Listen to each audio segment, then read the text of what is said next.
another point. But Paul is using, not in the opportunistic kind of way, but Paul is using the legal system to his advantage in order to spread the gospel. The Lord, by the way, has told him, you are going to be my witness in Rome. The Lord did not necessarily say how he was going to get to Rome, but he's going to go to Rome and he's going to teach.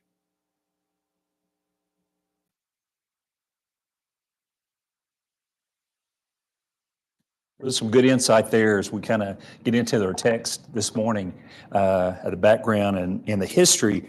I keep talking about that. You know, we've dealt with it a lot in this book of how much history is in this book of Acts, world history, and the Roman Empire at that time, and so many things. We're dealing with Nero, his reign here. It's just an interesting book as we see its backdrop into the history of the world at the time, which again, validates the aspect of Scripture and how accurate Luke is in his writing of those who were in power during that time. And Luke has given a lot of credibility as a great historian, and we see why as we study this. So as we look at our text this morning, first off, we kind of keep idea of our time frame, which I think is important to us. We're kind of in this range, 58 to 60 AD is probably what we're dealing with. We were able to deal with some things last week, and you can see how confident you can be about the dates of this book, because these different leaders from Felix to Festus, there's historical record from Josephus and other secular writings as to when they took office. So we can sense from that, we can be confident in the dating of the book of Acts, particularly because of that, and even other books as they reference different religious leaders at that time. So that gives us an idea. Now, something we'll be looking at, this will be our last class until after the first of the year, Lord willing, that we'll pick back up then. Next couple of weeks, I won't have morning classes due to the activities going on. A lot of teachers are going to be gone over the next couple of weeks, so we'll just have morning worship the next couple of weeks. So when we get back into our study after this week, we're beginning that journey. We're going to really get into that journey of Paul's journey to Rome. And so this is going to be a map that we'll look at more then. We can see that where Paul is now is here at Caesarea Maritima, and we see it's going to be quite a journey for Paul to get to Rome. And so the last part of Acts is going to deal with his journey. And so it's really interesting as we study that. We'll have this visual of this journey that Paul's going to go on as Luke records that. Bits and pieces of that journey, Luke will record that will really be interesting for us to look at. So we'll refer back to this map often. I think it's good to have that visual as we look at that. So any thoughts or comments before we move forward from the video or anything? So let's begin where we're at today. As you remember, last week, we talked about Felix and Drusilla. Felix was the procurator at that time, or the governor of Judea. And remember, he kept Paul there even after he tried him. And he kept him in, remember how long Paul stays in prison there, that Felix leaves him in prison? 2 years. So we have this occur. There's 2 years that Paul's been here in Caesarea in prison. And there's a lot of reasons why Felix is removed. A lot of Josephus writes about how Felix had created a lot of discontent with the Jews. It said that Caesarea was, there was an argument whether Caesarea, the town of Caesarea, was a Jewish or Greek city, and they clashed a lot. The Jews and the Greeks clashed a lot in Caesarea, and Felix seemed to side more with the Jews, and actually was pretty ruthless in some of the things he did to the Jews there. Many Jews were killed. They were sacked and looted some of the Jews' homes. So there wasn't a good relationship between Felix and the Jews, which didn't go well with Rome and the emperor at the time. So a lot of that probably comes into play. But Felix is removed as the governor. And so he's sent into exile into Italy. So a new governor comes into play. Okay, Paul's been in prison for 2 years, and here's the new governor, who's Festus. Now, writers say about Festus that he was a lot more honest or just than Felix was. And we talked about Felix. What was one of the things that we talked about while Felix was keeping Paul around for? What was one thing he was hoping to get out of Paul? Was a bribe. And it seems like that was part of his nature. Well, they say that Festus, the new governor of Judea, is more honest and more just and tries to be more righteous than what Felix was. So he comes on board as the new governor. So let's look at the text today. That's kind of where we pick up today. After 2 years of imprisonment, there's a new governor in town, and so he comes on the scene here in the first 3 verses of Acts 25. Festus then, having arrived in the province, 3 days later went up to Jerusalem from Caesarea. And the chief priests and the leading men of the Jews brought charges against Paul, and they were urging him, requesting a concession against Paul, that he might have him brought to Jerusalem, at the same time setting an ambush to kill him on the way. Okay. So what's one of the first things that Festus does? Apologize, I'm going to have to get a drink. What's one of the first things that Festus does when he comes on in power there in that province? Well, no, he doesn't get any soldiers to give this time. That was the commander when they brought Paul to Caesarea. First thing Festus does is he does what?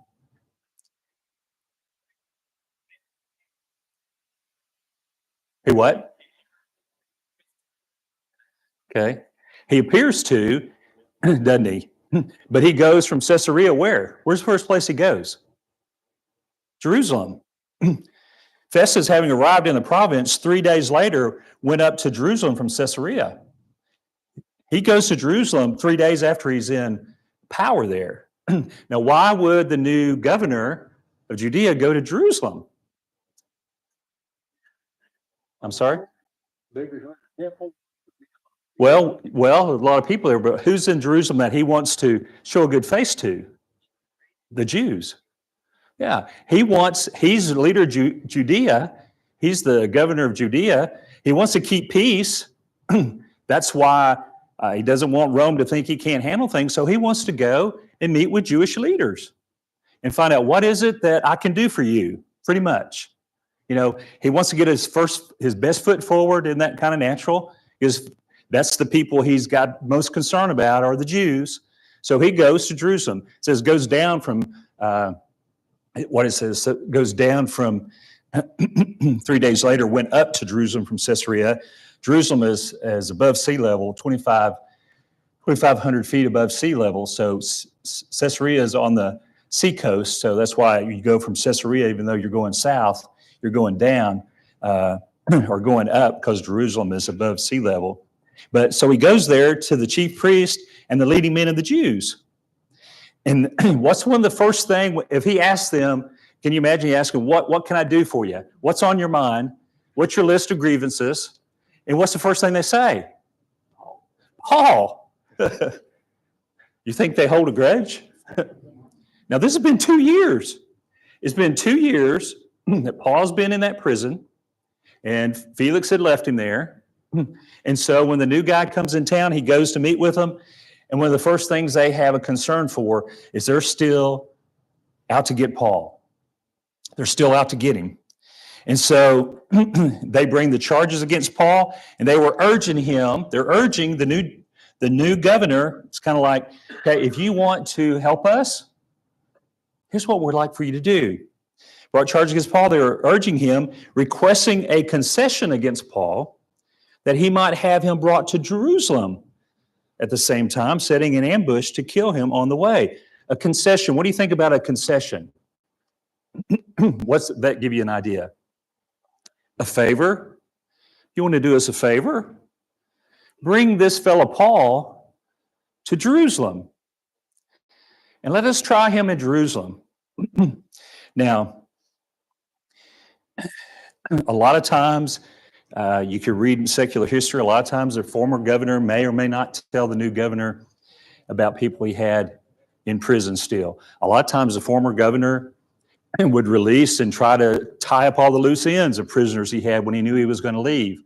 And some thinks that's why Paul may not have appealed to Caesar sooner, because he felt like there could be any time Felix might let him go. They're having these ongoing conversations, we're told in Scripture from time to time, and he felt like maybe he was going to be let go. Felix didn't show any animosity towards him, so but that never happens. So what did Felix told Festus about Paul?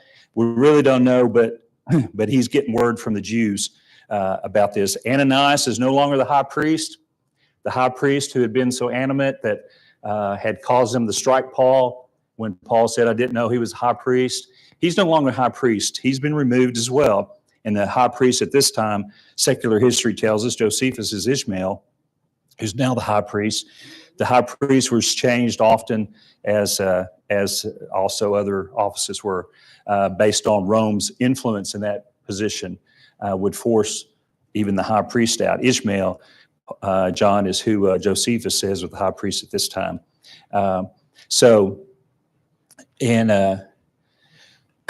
It's interesting, though, what is it they want him to bring? What is it Luke gives us indication that they want Paul to come down to Jerusalem for? They still got this. Have we heard this plan before? They still get this same plan, don't they? It's like, and somebody said, well, I wonder if the same guys who made that oath before, who said they wouldn't eat until they'd done this. Of course, it'd been 2 years. They'd surely broken their oath by now. Yeah, they'd be awful hungry. But it could be some of the same group that said, okay, now we're going to make this happen. If we can get him to bring him back to Jerusalem, then they still plot this same plan, still plot the same one. Any thoughts or comments on what's going on there? Yeah, Mike.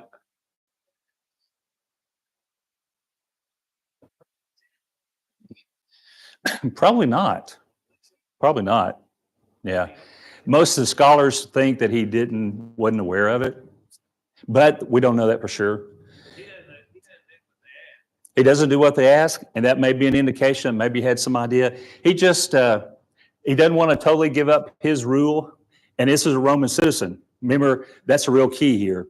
Here's a Roman citizen. I'm really not going to give a Roman citizen into your hands until I really know what's going on. So, Mike, to answer your question, yeah, you're right. Maybe he knew about the attempt. A lot of scholars seem to think like he doesn't. Maybe Felix didn't give him all the background. We don't know for sure. But I think the Roman citizen aspect of it is, yeah, I'm not going to take him to Jerusalem. But he's going to give him an option. Try to make a concession with them, which we'll see here in the next passages. So he does tell them.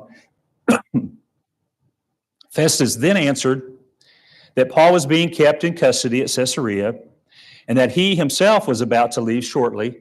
He's in Jerusalem. Festus is, and he said, I'm going to leave shortly. Therefore, he said, let the influential men among you go there with me. And if there's anything wrong about the man, let them prosecute him. After he had spent not more than 8 or 10 days among them, he went down to Caesarea, and on the next day he took his seat on the tribunal and ordered Paul to be brought. So here's what he does. Mike, he doesn't allow him to go to Jerusalem, but the concession he makes with them is, you know what? Once you come back with me, your leaders, why don't some of y'all come back with me to Caesarea? And if there's something wrong with this man, Paul, then I'll let you prosecute him. So he's going to give them another hearing. Basically what he's going to do, Mike, he's going to bring them, he's going to give them another hearing in Caesarea. So they're going to travel there and give them another hearing. And so how quickly does he do that hearing when he gets back to Caesarea? Next day. Okay, this is a pretty important thing to the Jews. He's asking them, what can I do for you? And they bring up Paul. So he doesn't put it off. He said, okay, when we get back, we're going to have a hearing. I'll bring Paul out and we'll have a hearing and see what wrong he has done. So someone wrote, I wonder when the soldiers come to get Paul, if he was surprised about having another trial, after 2 years, and he's thinking maybe the trials are over. Maybe he expect him to be released because he's been found innocent. There's no charges even been filed against him, even to know what he's charged with particularly. But anyway, the soldiers come and get him, and they bring him back to another trial. So let's look at the text here, verses 7 through 9. After Paul arrived, the Jews who had come down from Jerusalem stood around him, bringing many and serious charges against him, which they could not prove. While Paul said in his own defense, I have committed no offense either against the law of the Jews or against the temple or against Caesar. But Festus, wishing to do the Jews a favor, answered Paul and said, are you willing to go to Jerusalem and stand trial before me on these charges? Okay. So it's interesting when we think about this. It's kind of a chaotic scene that's kind of painted. It said that prosecutors were to remain seated when they presented their case and speak in turn, one at a time. It says they crowded around Paul. So it's an interesting scene. There's obviously animosity there. They crowd around Paul. There seems to be some indication that maybe there's a lot of chaos there as they're throwing these charges at him. They're probably it's probably not a very good scene. And so we see that Paul is right in the middle of another trial. He's already had two, and he's in the middle of another one, and they're throwing these accusations at him again. What do you sense from how Paul responds to this inquiry this time? Yeah, he's wise, isn't he? What'd you say, Mike? Well, I was thinking they still got in the back of their mind, they get him to go to Jerusalem, they'll kill him Yeah, on the way. exactly. But he's fixing to just squash that. Yeah, he's going to squash that pretty quick, because you see the other concession. I think I've underlined favor. That's not underlined in your Bible. I underlined that. But Festus, I mean, the governor of Judea, and I think I've got a writing here that kind of explains the situation there. To understand the background, it's hard to understand the strong feelings of the Jews who's getting some background information. Let me share this with you. I think is interesting. Unless we have, that some writer writes, unless we have stepped ourselves into the history of the Jews from the days of the Maccabees to the first revolt, we probably cannot understand how a Roman governor could set aside justice in order to please the people. In the days of the Maccabees, this is kind of the intertestament period when that he's talking about the Maccabees.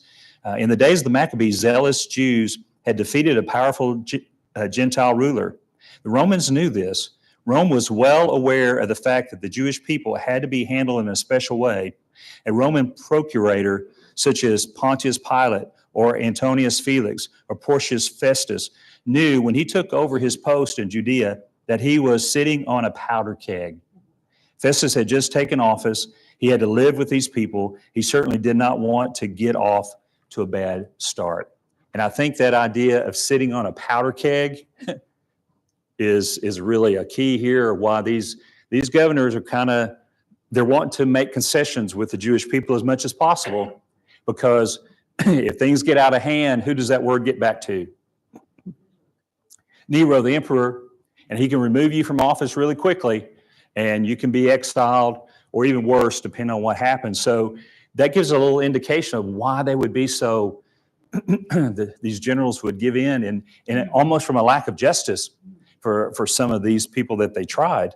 I think the Truth for Today says the proposal from Felix was illegal because he was found innocent twice.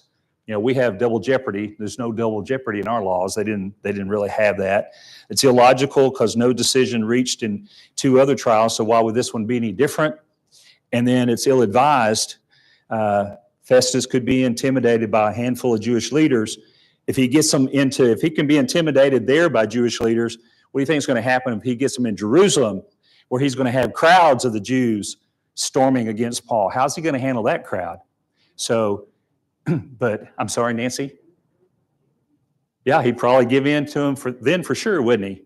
So, but he's willing to say, hey, let's go to Jerusalem. Greg? It never ends, does it, Greg? We see kind of a trail of that, don't we? And for expediency, you can overlook things that are right, huh? And we see that constantly in these rulers.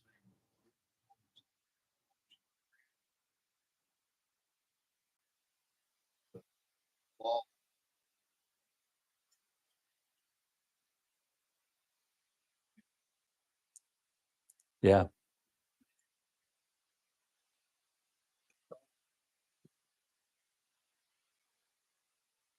Yeah. They follow those bad influences, don't they? And don't rule the way they should sometimes. Good point.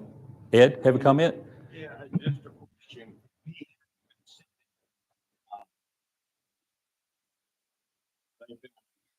Would he still have had the option to appeal to Caesar, or was that, I mean, is it the first or the last? Right. I mean, if he had went there and they'd have convicted him, which they probably would have, Right. could he, at that time, went ahead and appealed? There's a possibility, but the problem is you get in there with a riot and all we know what was behind the scenes that killed Paul, that he probably wouldn't have been given that opportunity again. And probably within whatever Paul knows, he knew this is what he needed to do because he knew he couldn't go back to Jerusalem because of how dangerous it would be for him. He probably could. Now, that's a good question. I don't know because once he was put back in the Jews' hands, and if Festus really allows the Jews to take over the authority in this case, he's washed his hands of it. So there comes a point when the Roman ruler can say, you settle this matter, I'm going to give him into your hands.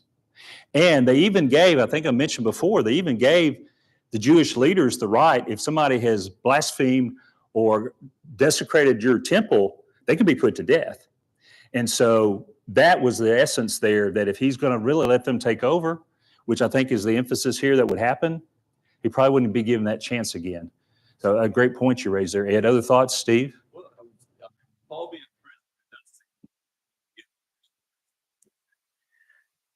What's interesting, you say that, but really, if you read the commentaries and the writers and the scholars, they say this is the way the wording is here, but it's not really giving him a choice.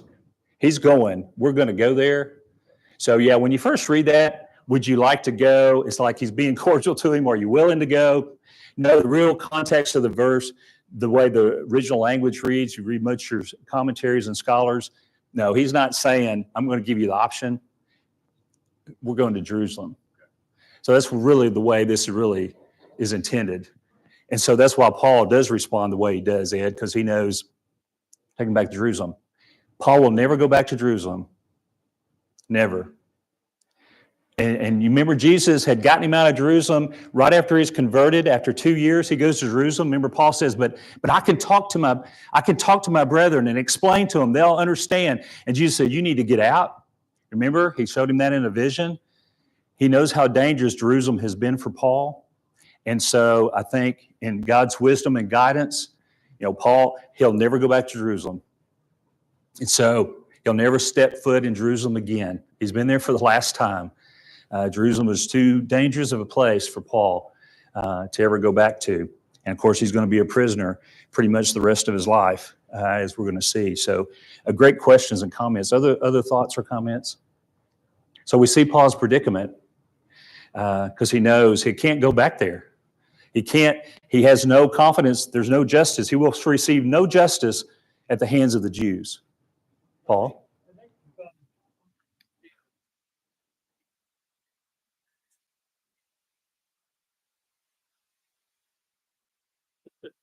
but he knows that he can use his Roman status to bypass some of this also.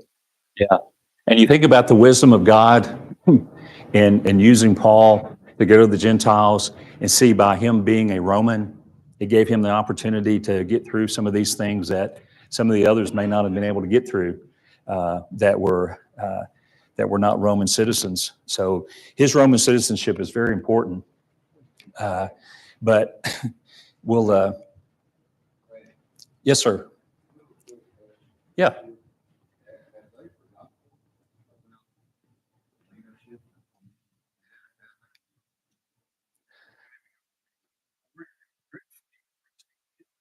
Yeah.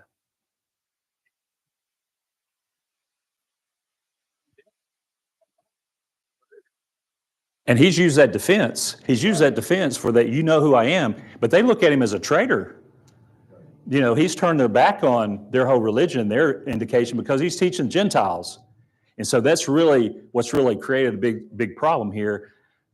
You've turned your back on us as a nation. And Paul's saying, no, I'm still a Jew, and trying to defend himself with what's happened to him and his understanding of their law, their prophets being fulfilled. He's seen the fulfillment of it. He's trying to teach them that, but they see him as a traitor. You've turned your back on Judaism, especially bringing the Gentiles in. That's a really tough point. So that's a good thought you raised there. Other thoughts or comments? So I think that's a big creation of this hatred that's occurred, and they want to stop Paul. They hope if they stop Paul, they can stop his teaching, and they hope if they stop Paul, his converts will be affected by the fact that Paul got silenced. So maybe it'll silence the rest of them. Maybe we can stop this movement by getting the one who's most vocal. And so if we stop him, maybe we can stop some of this heresy. They've called it heresy before. Maybe we can stop it. So I think their thoughts are, we've got to silence Paul. And so they are definitely determined to try to do that at any turn they can.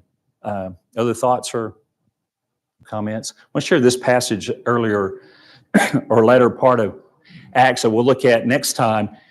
Festus is going to give us more indication of what he understood. He's going to be talking to King Agrippa, who's going to talk to Paul later in the chapter. And he says, when the accuser stood up, this is Festus telling King Agrippa, when the accuser stood up, they began bringing charges against him, not of such crimes as I was expecting, but they simply had some points of disagreement with him about their own religion and about a dead man, Jesus, whom Paul asserted to be alive. Now, this is Festus that's telling King Agrippa this when King Agrippa asked to see Paul. He's going to come. He's going to get King Agrippa's opinion about this prisoner I've got. I don't know really what to do with him. He's appealed to Caesar. I want you to look into this. I want you to talk to him for me. And so Festus says, well, when they started doing all this argument that we read about in verses 7 through 9, he said they brought charges that I wasn't expecting. He thought it was some conspiracy against Rome or something he could see as a threat. But he said they just had arguments against their religion, their own religion, about this dead man. So Festus admits later that he didn't really see a problem with Paul. It's nothing that's a danger to Rome, he doesn't feel like. So it was their own deal. But Paul says it's really interesting as we see Paul's response. And the last part of that response to Festus. But Paul said, I'm standing before Caesar's tribunal where I ought to be tried. I have done no wrong to the Jews, as you also very well know. If then I am a wrongdoer and have committed anything worthy of death, I do not refuse to die. But if none of those things is true of which these men accuse me, no one can hand me over to them. I appeal to Caesar. Then when Festus had conferred with his council, he answered, you have appealed to Caesar, and to Caesar you shall go. So we see that Paul is saying, I'm looking for Roman justice. I'm in the hands of the Romans. I'm looking for Roman justice. I've done nothing wrong. And if I'm worthy of death, I've done anything that's worthy of death, I'm willing to die. He's not afraid to die. But none of these things that they're saying are true. And no one can hand me over to them. So he's telling Festus, I'm not going to Jerusalem. He's telling the highest leader of his land, basically, no. He's telling him, no, I'm not going to Jerusalem. He's not going back there. He says, I will appeal to Caesar. And that's just a great statement. You have appealed to Caesar you shall go. Now, Festus conferred with his council. That's not the Sanhedrin. This is an advisory council that the governor of Judea would have. So he has these advisors. He probably no doubt goes in and talks to them about, does he have, about this appeal to Caesar? What's the advantages or disadvantages? Should I honor his appeal, which he has to do? But he's trying to get some counsel from his advisors. And they probably tell him, yeah, he's within his rights to do that. You need to do that. And they probably consider, how's this going to look on me? But the other side is, what's the other aspect you think that with Festus, he might think about the whole issue of whether to let him honor this appeal or not? Yeah, he might not could have handled it himself. That's one negative aspect, isn't it, Steve? What's a positive aspect of it for Festus? Well, they may have righted, but I don't have to handle it anymore. You know, I don't have to deal with this anymore. I can get him out of here.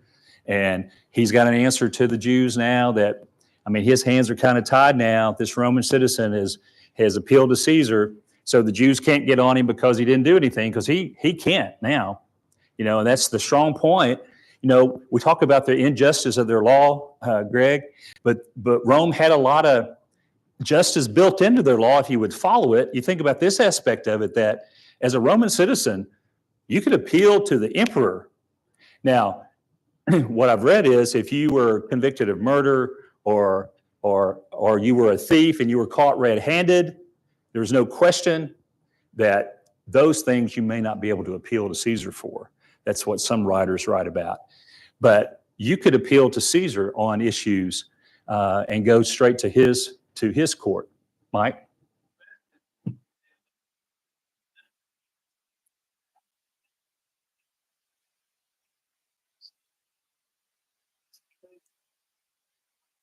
Probably so. Probably so. Yeah.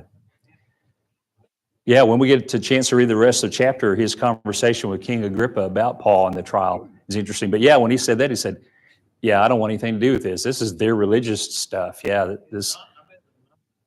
yeah. So he's probably ready to, wash his hands of the whole thing, isn't he? Greg?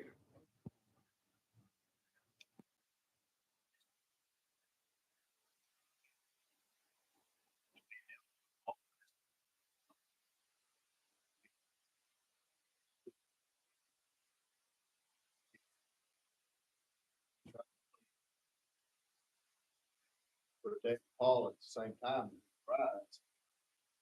But basically what he did not want to see, No. because I mean, you hear, if you make wrong, it is it.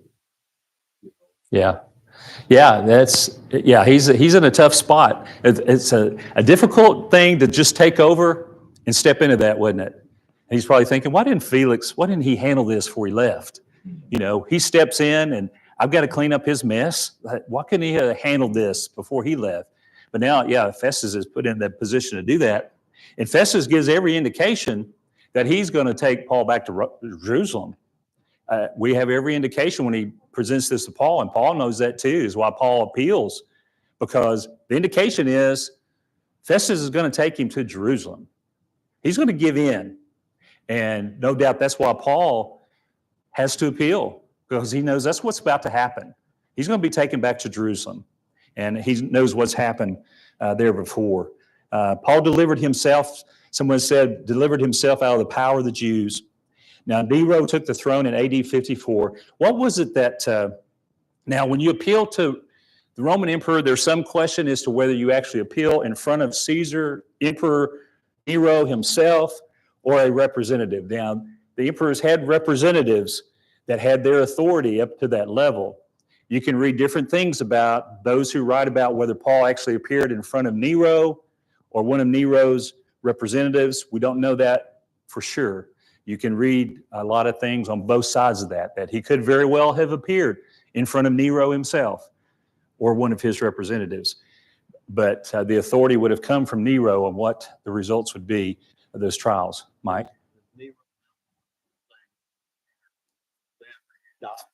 Yeah, once you appeal to Caesar, his decision or the representative that he would assign to that whatever their decision was, would be final. Yeah. Which we know eventually, the end of the story is Paul is going to be beheaded by Nero many years later, not based over this initial charge. We're going to see more of that as we develop and look at this idea. But what was it? You remember in Dr. Manner's video, what he said about Nero's reign? Nero reigns about 7 years. What did he say about the first part of Nero's reign? Did you catch that? Now, we always think about how evil Nero was, obviously, because the latter part of his reign was the persecution against the Christians, where he burned the Christians. He had them burning on crosses, and he lit the sides of his road with the Christians burning. He did atrocities to the Christians, blamed them for the fires of Rome. Just a terrible persecution that starts. But the beginning of his reign, the first 5 years of his reign, they considered the golden age because it was peaceful. He had a good reign, and he was a fairly just ruler. So the first 5 years of Nero's reign is not characterized like the last 3 years, 2 or 3 years was, that he totally changed the last few years of his reign. So that's why the speculation is, if Nero had been this evil ruler, would Paul had appealed to Caesar? Well, possibly not. Probably so, because he knew he had to go to Rome. But that's what the question Dr. Maynard raised and others raised. But that wasn't what was going on with Caesar at the time. It was more of a peaceful reign at the time that Paul appeals to him, and that's going to change later. So Festus might have been surprised by Paul's response, because here's what happens. The average man could not afford the time involved in travel. So a lot of times you're a long way. We saw the picture, a long way from Rome. If you've got a livelihood, you can't afford to be gone from your job for all that time to take to travel to Rome and go to Caesar. And also, plus the stay in Rome waiting for the case to come to trial. Verses Acts 28 through 30, it says about Paul, he stayed 2 full years in his own rented quarters and was welcoming all who came to him. He's confined in the quarters, but he had to pay for his own quarters. Paul had to pay for the quarters while he's confined by Rome. They allowed him quarters, but he was under house arrest. So he had to pay for those quarters for 2 years. So a lot of times that appeal to Caesar wasn't something that automatically happened, because it's not cheap for someone to do that. And so we'll talk about that more dynamic as we look later about, in the later part of the book, about the appeal. Other comments or thoughts about Paul's appeal?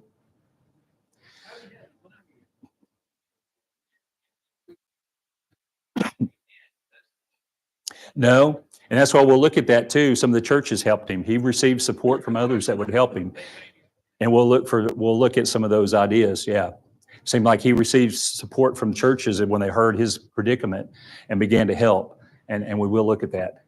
Is there a hand over here? Yes, ma'am.